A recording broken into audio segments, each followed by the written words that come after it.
नमस्कार, मी पंजाब डक. आज आहे 9 ऑगस्ट 2026. आजपासूनचा परत राज्यात अंदाज देणार आहे.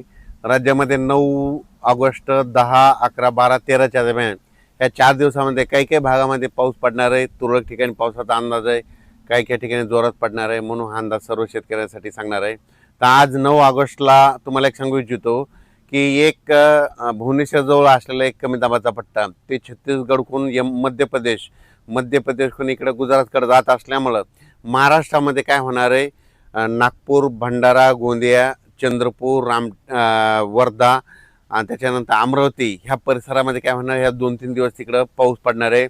म्हणून पूर्व विदर्भातल्या त्या 6 जिल्ह्यातल्या शेतकऱ्यांनी अंदाज लक्षात घ्यायचा.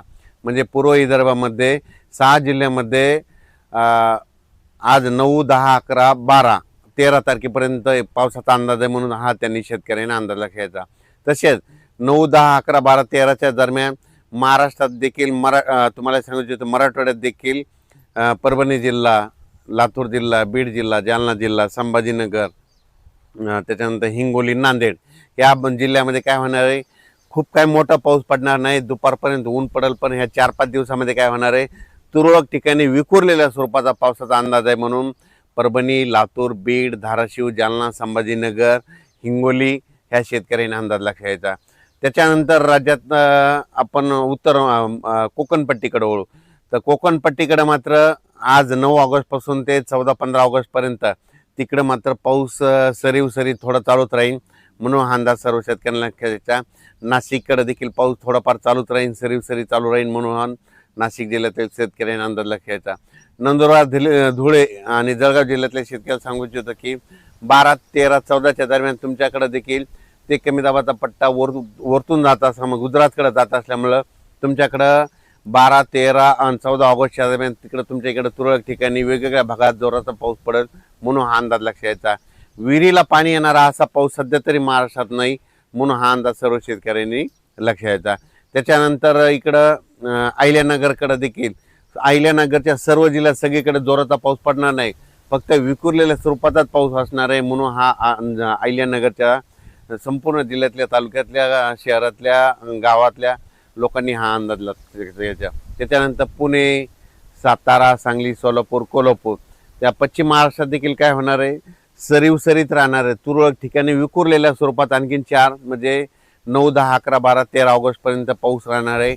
खूप काय मोठा नसणार आहे. दुपारनंतर ऊन पडणार आहे, पण काही भागात तुरळक ठिकाणी विखुरलेलाच पाऊस आहे, खूप काय मोठा नाही. म्हणून हा पश्चिम महाराष्ट्रातल्या शेतकऱ्यांनी अंदाज लक्षात घ्यायचा. कोल्हापूर, सातारा आणि इकडं कोकणपट्टी तिकडं मात्र सरी त्या चालूच राहतील. मात्र कर्नाटकला एवढा काही मोठा पाऊस पडणार नाही. म्हणून कर्नाटकच्या शेतकऱ्यांनी अंदाज लक्षात घ्यायचा. तुरळक ठिकाणीच पाऊस आहे. तेलंगणात देखील तुरळक ठिकाणीच पाऊस पडणार आहे. म्हणून अंदाज लक्षात घ्यायचा.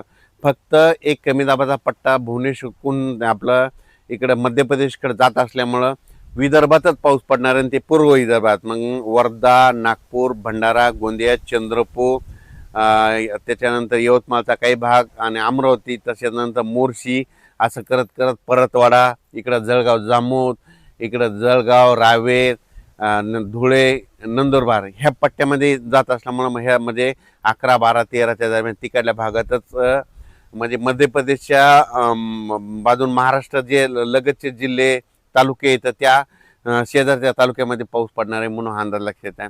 संपूर्ण महाराष्ट्रात काही सर्वदूर पाऊस पडणार नाही, विखुरलेल्या स्वरूपाचा पडणार आहे. दिवसा ऊन पडेल, वारं सुटल. म्हणून हा अंदाज लक्षात यायचा. आणि शेतकऱ्याचे एक मेसेज आला की यावर्षी ह्या ऑगस्टमध्ये विहिरीला पाणी येईल, तसा पाऊस पडणार आहे का? तर तसा ह्या ऑगस्टमध्ये पाऊस पडणार नाही. फक्त गोंदिया जिल्हा, नंदुरबार, गोंदिया, नागपूर, वर्धा, चंद्रपूर तिकडच्या परिसरातच म्हणजे पाणी येईल तसा पाऊस आहे. आणि मात्र महाराष्ट्रात मात्र सप्टेंबर-ऑक्टोबरमध्ये मात्र सप्टेंबरच्या पहिल्या आठवड्यात मात्र महाराष्ट्रात विहिरीला पाणी येईल असा पाऊस पडणार आहे. पुन्हा मात्र धरण क्षेत्रात वाढ होणारा पाऊस, परतीचाच पाऊस असणार आहे. म्हणून हा अंदाज सर्व शेतकऱ्यांना लक्षात घ्यायचा. त्याच्यानंतर 15, 16, 17 ऑगस्टच्या दरम्यान एकदा राज्यात पाऊस आहे, पण ते सर्वदूर नाही. ते पण काय होणार आहे, पुन्हा एक कमी दाबाचा पट्टा तयार होणार आहे. ते काय होणार, परत ते काय होणार, भुवनेश्वरहून छत्तीसगडहून मध्य प्रदेशकडून तिकडं उत्तराखंडकडे जाईल. मग उत्तराखंडकडे जात असल्यामुळं महाराष्ट्रात फक्त वर्धा, नागपूर, भंडारा, गोंदिया त्या परिसरात तिकडं जोराचा पाऊस पडेल. आणि तिकडं पाऊस पडत असल्यामुळं महाराष्ट्रात फक्त सरी तुरळक ठिकाणी 15, 16, 17 ऑगस्टच्या दरम्यान विखुरलेल्या स्वरूपाचा पाऊस पडणार आहे, असा मोठा पडणार नाही म्हणून अंदाज लक्षायचा. फक्त मात्र विदर्भात, पूर्व विदर्भात ते पाऊस असणार आहे, म्हणून पूर्व विदर्भातल्या शेतकऱ्यांनी अंदाज लक्षात घेऊन आपण आपल्या शेतीची कामे करायची. मी पहिल्यापासूनच आणखीन एक अंदाज सांगतो. मी म्हटलं तर म्हणत होतो की जूनमध्ये कमी राहील, जुलैमध्ये जास्त, ऑगस्टला कमी आणि सप्टेंबर ऑक्टोबर परतीचा पाऊस जास्त पडणार आहे. 13 नोव्हेंबरला थंडी येणार आहे. म्हणून हे अंदाज दरवर्षी शेतकऱ्यांनी, यावर्षीचा अंदाज सर्व शेतकऱ्यांनी लक्षात घ्यायचा. यावर्षी सप्टेंबर ऑक्टोबरमध्ये जास्त पाऊस पडणार आहे. म्हणजे ऑगस्ट संपताना जे वातावरण चेंज होईल आणि सप्टेंबरच्या पहिल्या आठवड्यात चांगला जोराचा पाऊस असणार आहे आणि ते राज्यभर सगळीकडेच पडणार आहे. मग पाऊस काय होईल, पश्चिम महाराष्ट्राकडे सोलापूर जिल्हा, जे वंचित भाग आहे, सोलापूर, सांगली, सांगलीच्या काही भाग, आटपाडी इकडं, त्याच्यानंतर धाराशिव जिल्हा, लातूर जिल्हा, बीड जिल्हा, तर त्या शेतकऱ्याला सांगू इच्छितो की सध्या तरी तुमच्याकडे पिकाला लागल तसाच पाऊस पडणार आहे, पिकं जोपतील असाच पडणार आहे, पण तुमचं पीक काही खराब होणार नाही, पीक काही वाळून जाणार नाही. मात्र सप्टेंबर मधला पाऊस मात्र तुम्हाला सरासरी भरून काढणार आहे. म्हणून सोलापूर जिल्हा, लातूर जिल्हा, बीड जिल्हा, त्याच्यानंतर इकडं अहिल्यानगर जिल्हा, त्याच्यानंतर सांगली जिल्हा ह्या शेतकऱ्यांनी अंदाज लक्षात घ्यायचा.